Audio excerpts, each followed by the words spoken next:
En permettant l'exportation de cette technologie, le Canada s'est montré un peu complice, c'est ce qui est honteux. La députée de Saanich Gulf Islands. Merci, Madame la Présidente. Mon honorable ami de Sherwood Park for Saskatchewan. Merci, je le remercie d'avoir soulevé cette question. Chaque fois qu'il y a une augmentation des conflits dans une région de la planète où il y a eu déjà du nettoyage ethnique, ou en tout cas les accusations de nettoyage ethnique au sein de la population arménienne, c'est très inquiétant pour le Haut-Karabakh et la région de Nagano. C'est toujours fâcheux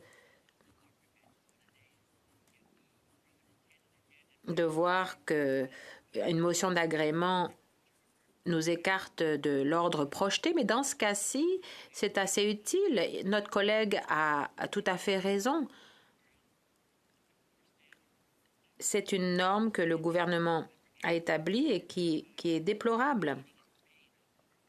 Le 5 octobre, il va y avoir une réunion en Espagne. Quel rôle le Canada pourrait jouer lors de cette réunion de l'OSCE?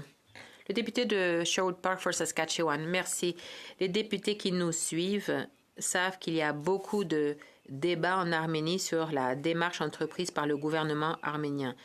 Ce dialogue pour la paix, pour la négociation est crucial.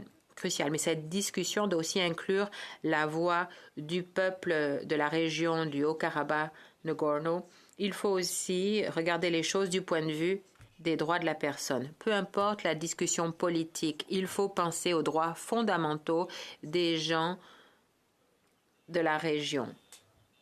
Est-ce que leurs droits sont protégés ou pas?